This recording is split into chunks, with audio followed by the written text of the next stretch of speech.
Hello, I'm Dr. Alduan Tartt, Christian psychologist. Each day I have the opportunity to sit front row seat to see what makes couples work and what makes couples dysfunction. Couples of, married 20 years, 30 years, 5 years engaged, just dating. And one of the things that I see is that couples who fall apart stop getting to know one another. So, in the beginning, guys, we stop the woman we're interested in and we say, hey, I just want to get to know you a little better, find out your favorite color, what you like to do, your hobbies, your likes, your dislikes. You understand, the parlay, you get it.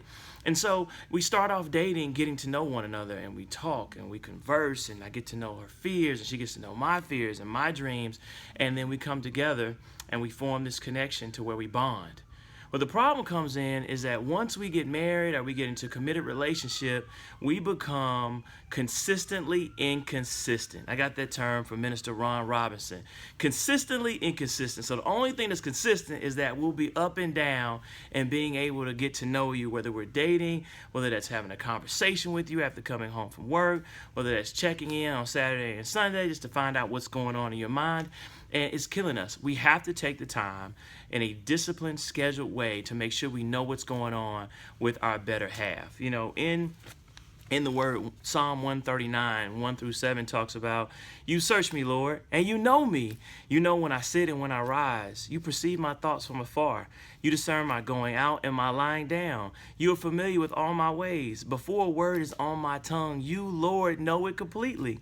You hear me in behind and before. You lay your hand upon me. Such knowledge is too wonderful for me, too lofty for me to attain. Where can I go from your spirit? Where can I flee from your presence? What that's saying is that God requires and God delights in us having daily relationship with him. He's our creator. He's downloading what he wants us to do, things to be leery of, things to be excited about, opportunities. And so if marriage is made in the likeness of God, we as Christians have to make sure that we are treating our spouse. We're relating to our wife. We're relating to our husband. We signed up to relate, not to ignore, not to work all the time, not take care of mom and dad and go to the gym or work or read book, whatever it is that's getting in the way, social media that's getting in the way of you relating to know what's going on with your husband or wife. Like, for example, a couple of weeks ago, my wife and I took a staycation. My wife bid it in one of the auctions to support a good cause, a weekend in the Andrew Young Suite, which is at the Hyatt in Atlanta. And so we called it a staycation. So we stayed in Atlanta, but we got away, and we did these things called open-ended questions, which are some cards I'll tell you how to order later. But we did open-ended questions, and one of the questions is, what's something that's currently stressing you? And my wife revealed that there was some work stress that I was unaware that she was having. I had no idea. I knew that she was stressed, but I thought it came from taking care of our daughters and, having a newborn and all the things that were going on. I had no idea that she even had any work stress. I thought work was great, and she was able to solve that problem, but I didn't know.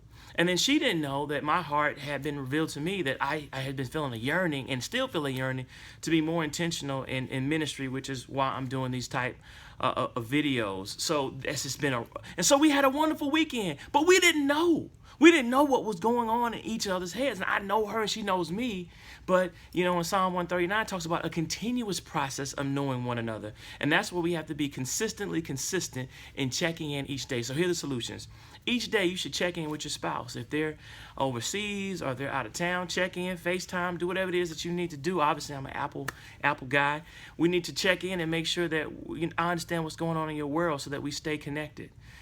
Take walks, exercise together, do things the way you verbally can connect, or maybe do a staycation or a vacation, even better, to where you get away from the kids, the family, work, distractions, and just make sure that you continuously know what's going on in your partner's head, because couples that I see fall apart, they just don't know one another. They used to know one another, but you don't even know that your husband wants to go into entrepreneurship, or you don't even know that your wife is thinking about retirement or is worried about something that's going on with one of the kids that you can't see. So make sure that you're spending that time every day checking in with your spouse, okay?